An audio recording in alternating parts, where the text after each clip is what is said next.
Hello EPL lovers, welcome back to another video on the channel where we will review Game Week 8 and we'll also be talking about potential transfers for Game Week 9.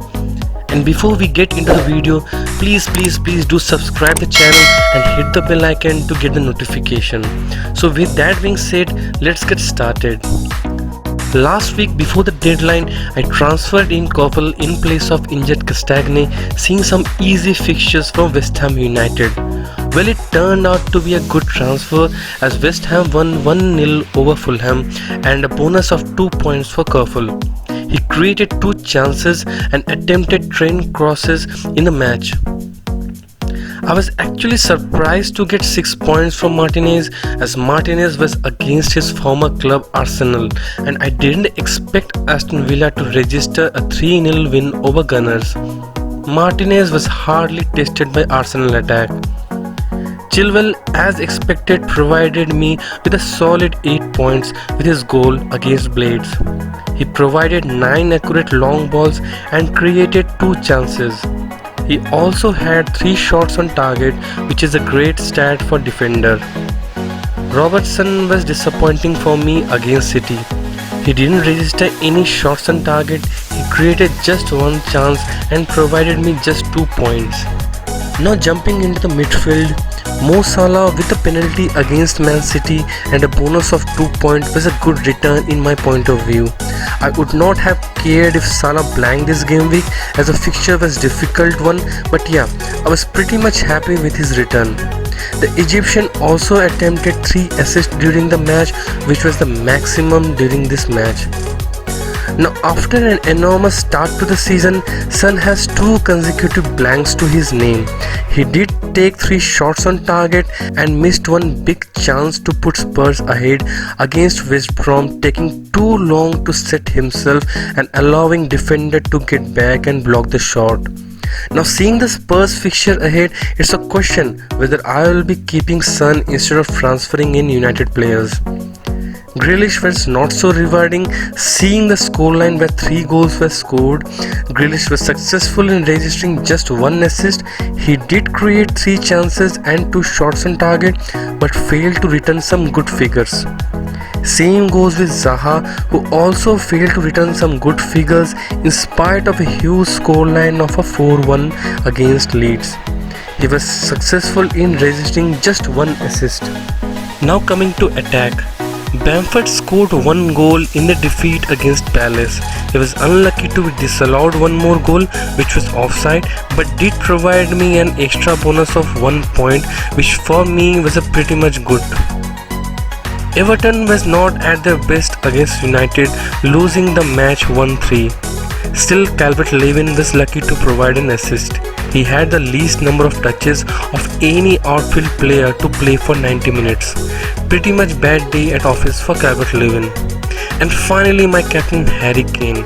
We all were expecting so many goals from Spurs as they were up against West Brom, but just like Son failed to impress, I was also afraid for Kane. Thankfully, he did score the winning goal late in the game, which helped him to seal maximum bonus of 3 points.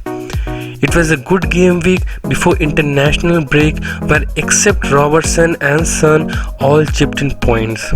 So a score of 77 points has resulted in small green arrows taking my rank up to 118,000. Now this game week I had 1 free transfer, and seeing the Spurs fixture, I have transferred out Son and replaced him with Bruno Fernandes, who will be up against West Brom. Bruno scored 2 goals and provided 1 assist against Everton. Now let's check out team selection for Game Week 9. I will be playing 3-4-3 formation for Game Week 9. Martinez will be starting as my goalkeeper, who will be up against Brighton. Fresh from a clean sheet against Arsenal, Martinez has set up a high expectation. He has already kept 4 clean sheets out of 6 games he played.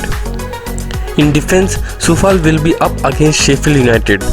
Again a good fixture as Blades are currently struggling this season, and last game week they faced heavy defeat in the hands of Chelsea. In last game week against Fulham, Soufal created 2 chances and provided 10 crosses. Next will be Chilwell, who will be up against Newcastle.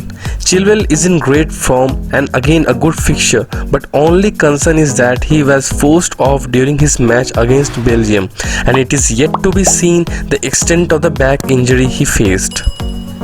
Similar with Robertson, who picked up a hamstring problem while away on international duty. It is yet to be confirmed whether or not he will start for Liverpool or not this game week. In midfield, we have Salah, who most probably won't start this game week due to COVID-19. I'm just keeping him right now and will wait till the conference and then decide him to bench. Next we have Grealish, who will be up against Brighton. Grealish is in great form, who has already scored 4 goals and provided 6 assists this season, and he will be up against Brighton. Last game week he created 3 chances and attempted 5 shots on target. Next we have Zaha, who will be up against Burnley. He provided an assist against Leeds and created 4 chances. Burnley can frustrate Palace defensively, as we have already seen them against Spurs, so we can expect a close match this time also. Next we have Bruno Fernandes, who scored 2 goals and provided 1 assist against Everton last game week. He created 2 chances and attempted 6 shots. Due to his great performance, he was player of the match last game week. He will be up against West Brom and is a potential contender for captaincy in my team. Now coming to attack, we have Bamford, who will face Arsenal.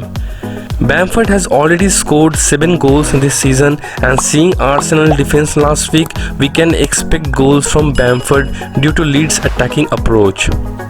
Next we have Calvert-Lewin, who will be up against Fulham. I think this is the exact match where Everton should find their rhythm back against an opponent like Fulham. Everton will have Richarlison, Luke Dean, Coleman and James back, so expecting a good return from Calvert-Lewin. Next we have Kane, who will be up against Man City. Man City is definitely going to be a tricky fixture for Spurs, but again, Kane, as we all know, is a big match player, so you never know what will happen in this match. Now coming to my bench, Justin Bissouma will replace any injured player in my starting 11.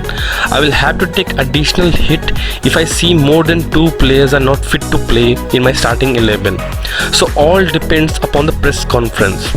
So that's all for today. Thank you for watching the video. If you like the video, please do share with your FPL buddies and subscribe the channel for more FPL related videos.